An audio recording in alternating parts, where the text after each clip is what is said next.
श्री राधा कृष्णाभ्याम नमः।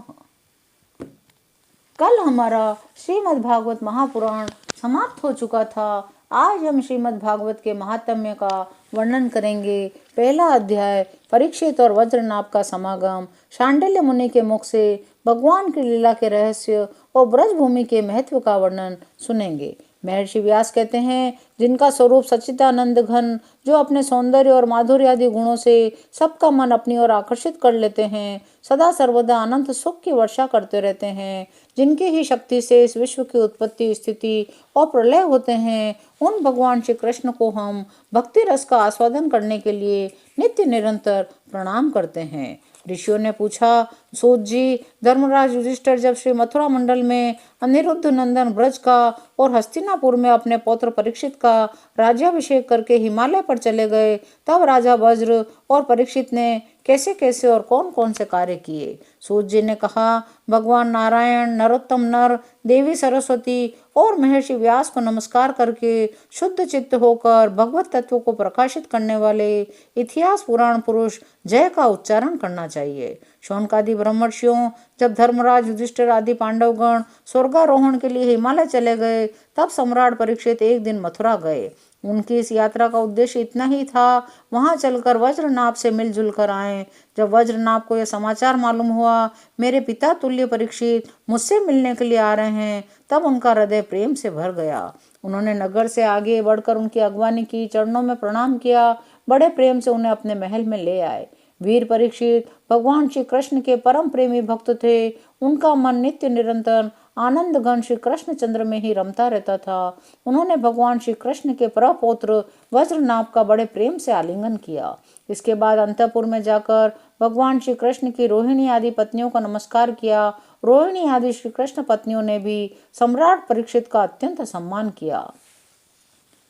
तब उन्होंने वज्रनाभ से यह बात कही। राजा परीक्षित ने कहा, हे तात, तुम्हारे पिता और पितामहों ने मेरे पिता और पितामहों को बड़े बड़े संकटों से बचाया है। मेरी रक्षा भी उन्होंने ही की है। प्रिय वज्रनाभ, यदि मैं उनके उपकारों का बदला चुकाना चाहूँ तो किसी प्रकार नहीं चुका सकता।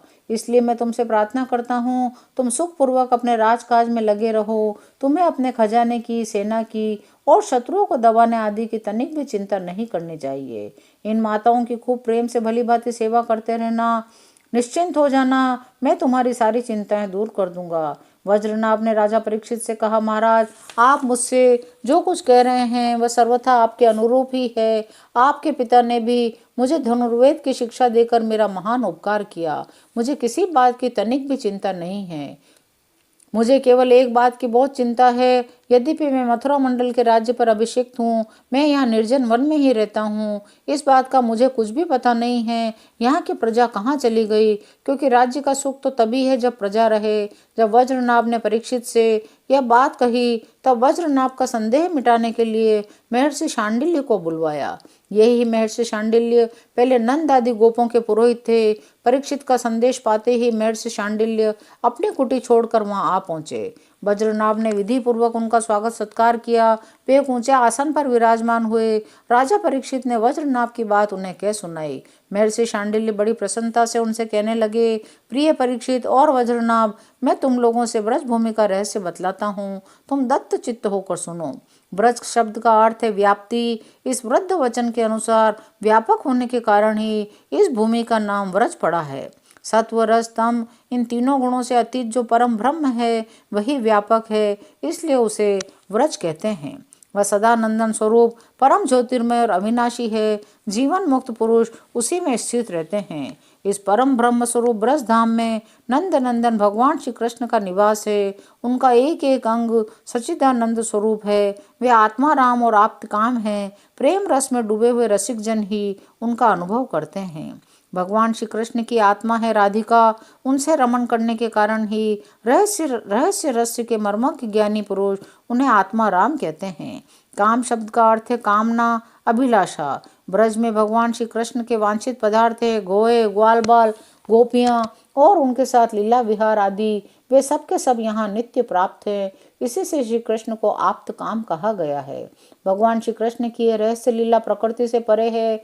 वे जिस समय प्रकृति के साथ खेलने लगते हैं, उस समय दूसरे लोग भी उनकी लीला का अनुभव करते हैं।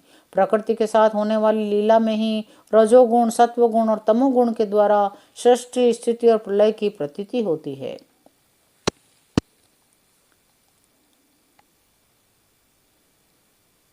भगवान की वह वास्तविक रहस्य लीला गुप्त रूप से होती रहती है। कभी कभी प्रेम पूर्ण हृदय वाले रसिक भक्तों को सब और दिखने भी लगती है। उनके अवतार का प्रयोजन होता है रहस्य लीला के अधिकारी भक्तजन भी अंतरंग परिकरों के साथ सम्मिलित होकर लीला रस का आस्वादन कर सके। इस प्रकार जब भगवान अवतार ग्रहण करते हैं उस समय भगवान के अभिमत प्रेमी देवता और ऋषि आदि भी सब और अवतार लेते हैं। अभी अभी जो अवतार हुआ था उसमें भगवान अपने सभी प्रेमियों की अभिलाषाएं पूर्ण करके अब अंतर्धान हो चुके हैं। इससे निश्चय हुआ यहाँ पहले 3 प्रकार के भक्तजन उपस्थित थे, इसमें संदेह नहीं। उन तीनों में प्रथम तो उनकी श्रेणी है जो भगवान के नित्य अंतरंग पार्षद है, जिनका भगवान से कभी वियोग होता ही नहीं। दूसरे वे हैं जो एकमात्र भगवान को पाने की इच्छा रखते हैं, उनकी अंतरंग लीला में अपना प्रवेश चाहते हैं। तीसरी श्रेणी में देवता आदि हैं। इनमें से जो देवता आदि के अंश से अवतीर्ण हुए थे उन्हें भगवान ने ब्रज भूमि से हटाकर पहले ही द्वारका पहुंचा दिया था। फिर भगवान ने ब्राह्मण के श्राप से उत्पन्न मूसल को निमित्त बनाकर यदुकुल में अवतीर्ण देवताओं को स्वर्ग में भेज दिया, पुनः अपने अपने अधिकार पर स्थापित कर दिया। तथा जिन्हें एकमात्र भगवान को ही पाने की इच्छा थी उन्हें प्रेमानंद स्वरूप बनाकर श्री कृष्ण ने सदा के लिए अपने नित्य अंतरंग पार्षदों में सम्मिलित कर लिया। जो नित्य पार्षद हैं वे यद्यपि यहाँ गुप्त रूप से होने वाली नित्य लीला में सदा ही रहते हैं, परंतु जो उनके दर्शन के अधिकारी नहीं हैं ऐसे पुरुषों के लिए वे अदृश्य हो गए हैं। वज्रनाभ, तुम्हें तनिक भी चिंता नहीं करनी चाहिए। तुम मेरी आज्ञा से यहाँ बहुत से गांव बसाओ, इससे निश्चय ही तुम्हारे मनोरथों की सिद्धि होगी। भगवान श्री कृष्ण ने जहाँ जैसे लीला की है उसके अनुसार उस स्थान का नाम रखकर तुम अनेकों गांव बसाओ। इस प्रकार दिव्य ब्रज भूमि का भली भांति सेवन करते रहो। गोवर्धन, दीर्घपुर, मथुरा, महावन, गोकुल, नंदीग्राम, वरसाना आदि में तुम्हें अपने लिए छावनी बनवानी चाहिए। उन स्थानों में रहकर भगवान की लीला के स्थल, नदी, पर्वत, घाटी, सरोवर, कुंड, कुंज, वन आदि का सेवन करते रहना चाहिए। ऐसा करने से तुम्हारे राज्य में प्रजा बहुत ही संपन्न होगी, तुम भी अत्यंत प्रसन्न रहोगे। यह ब्रज भूमि सच्चिदानंदमयी है, अतः तुम्हें प्रयत्न पूर्वक इस भूमि का सेवन करना चाहिए। मैं तुम्हें आशीर्वाद देता हूँ, मेरी कृपा से भगवान की लीला के जितने भी स्थल हैं सबकी तुम्हें ठीक ठीक पहचान हो जाएगी। इस ब्रज भूमि का सेवन करते रहने से तुम्हें किसी दिन उद्धव जी मिल जाएंगे, फिर तो अपनी माताओं सहित तुम उन्हीं से इस भूमि का तथा भगवान की लीला रहस्य भी जान लोगे। मुनिवर शांडिल्य जी उन दोनों को इस प्रकार समझा बुझाकर भगवान श्री कृष्ण का स्मरण करते हुए अपने आश्रम पर चले गए। उनकी बातें सुनकर राजा परीक्षित और वज्रनाभ दोनों ही बहुत प्रसन्न हुए। पहला अध्याय यहीं विराम लेता है, शेष अगले अंकों में। जय श्री कृष्ण।